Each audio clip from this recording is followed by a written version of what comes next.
Welcome to the Nevis Newscast for Wednesday, May 4th, 2022. I am Bronte Swanston Hendrickson. Given the increasing inflationary pressures faced by the population, a number of short-term fiscal policy measures have been adopted for immediate implementation by the government of St. Kitts and Nevis. Prime Minister and Minister of Finance, Dr. the Honorable Timothy Harris, says one of the measures will benefit persons on low incomes who spend a higher portion of their earnings on food. We will reintroduce the duty-free allowance that is usually permitted during the month of December on the importation of food items by non-commercial importers from May 1st to September 30th, 2022. This will be the longest period that such generous concessions have been granted to our people. This initiative would allow households to import 500 pounds of food items free of duties and taxes.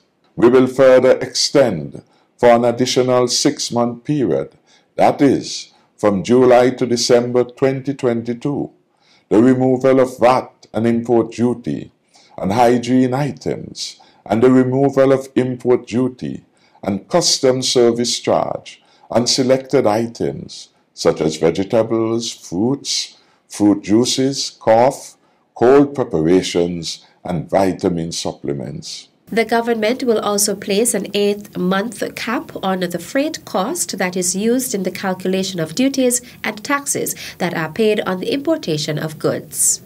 The cap will be set at the average freight cost for 2019, the year immediately preceding the onset of the pandemic. It is anticipated that this cap would help to moderate the rise in prices as a result of increased freight costs. Let me take this opportunity to make very clear this government's firm expectation that all suppliers must pass on the benefit of this concession to consumers who face rising prices. The Department of Consumer Affairs will enhance monitoring of these developments to ensure that savings are passed on to the consumers. Prime Minister Harris made these announcements during his Labor Day address on Monday, May 2nd.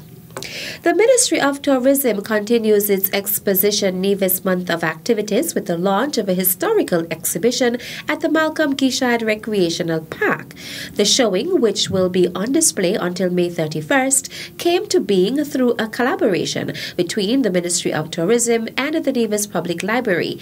It contains various elements from our island's history and culture, giving viewers an in-depth view of the evolution of Nevisian society. Permanent Secretary in the Ministry of Tourism, John Hanley, gave his impressions on the exhibition. He also invited members of the public to come out and experience the historical display. I must say that I'm very pleased with the creativity of the staff at the Nevis Public Library. Some of the models that they have created and some of the things really take us back in time, and it's a wonderful trip down memory lane and also very educational. So I hope to see the general public in their numbers. I want to see the school children. When the tourists visit the park, I would like them to come in and learn something about Nevis's history and heritage. And again, I want to say kudos to the staff at the Nevis Public Library. I'm really glad when government ministries work together because the synergies that are generated when people work together is so much greater than when we try to do things alone. Chief Librarian at the Nevis Public Library, Anastasia Paris Morton, gave insight on the inspiration behind the project. This display is called Nevis, Her Story in Part. We discussed this since in February, actually, trying to do something for Black History Month.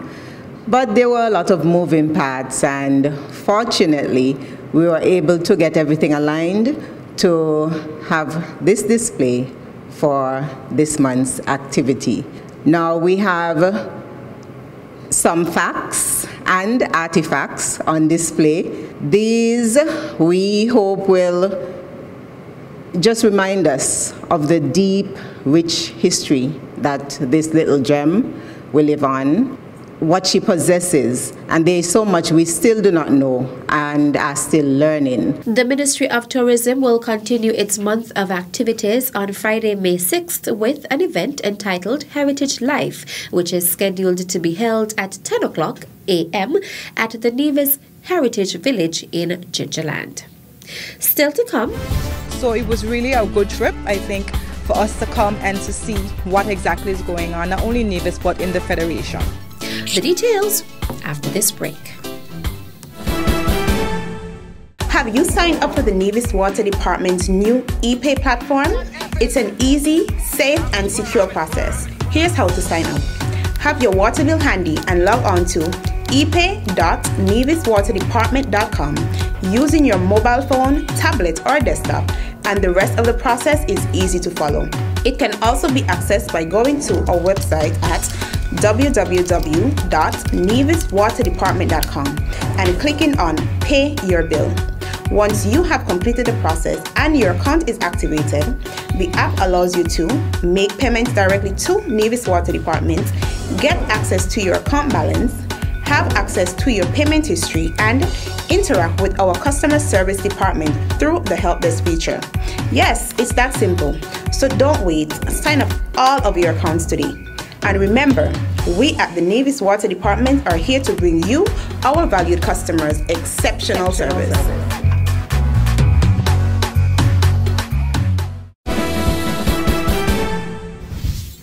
Welcome back. Minister of Agriculture on the island of Nevis, the Honorable Alexis Jeffers, is encouraging persons to support local farmers, which will in turn support the economy of Nevis. Minister Jeffers was speaking during his address to mark the observance of the 10th anniversary of Agriculture Awareness Month. We also recognize the current global trends of rising transportation costs, food production and distribution complications, and the hoarding of agricultural inputs by larger countries as a clear and present danger to our way of life.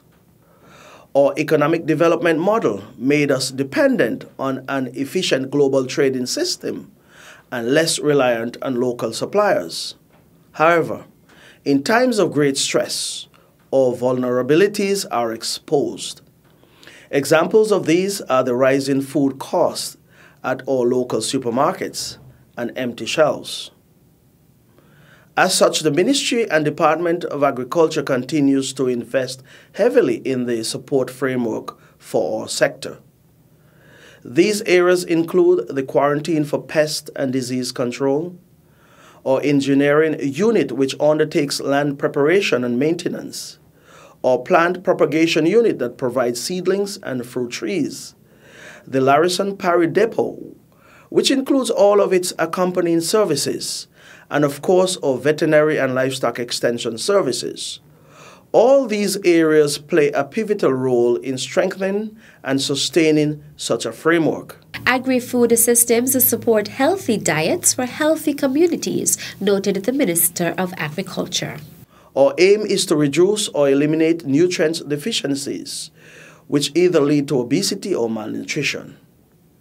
As we innovate, it calls for even greater use of technology, where we are able to have precision agriculture that not only support consumption, but also preserve the environment in an era of climate change. Furthermore, we continue in our efforts to reduce our food import bill on items we can produce locally through new technologies and innovations. We have already identified the necessary resources needed to ensure that production and productivity stays continuous. The theme observed for Agriculture Awareness Month is Fostering Economic Growth Through Innovation.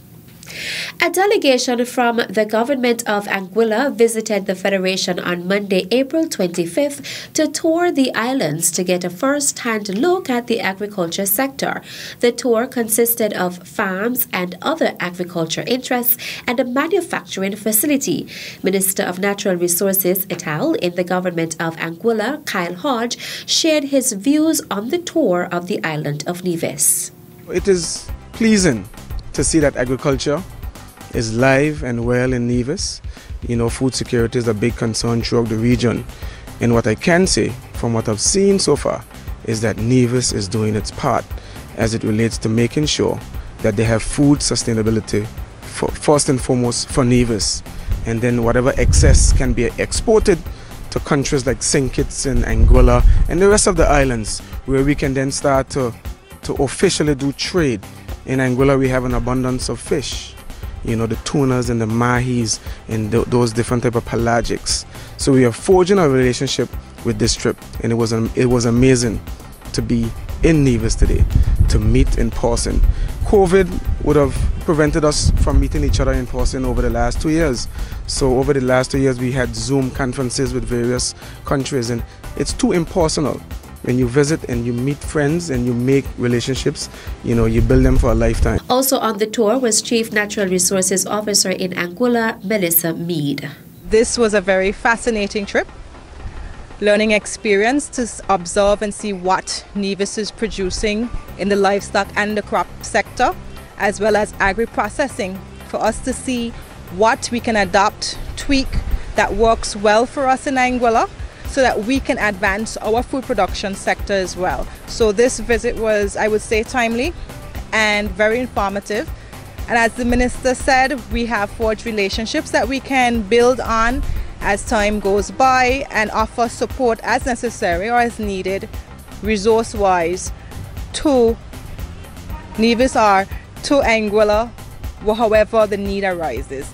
So it was really a good trip, I think, for us to come and to see what exactly is going on, not only in Nevis but in the Federation. According to the Permanent Secretary in the Ministry of Agriculture, Huey Sargent, the purpose of the visit tour was to forge a relationship with the government and people of Anguilla that would eventually bring economic benefits for both islands. Minister of Agriculture, the Honorable Alexis Jeffers, was also a part of the tours. And that's it for this edition of the Nevis Newscast. On behalf of all of us here at the Department of Information, I am Bronte Swanston Hendrickson. Thank you for viewing.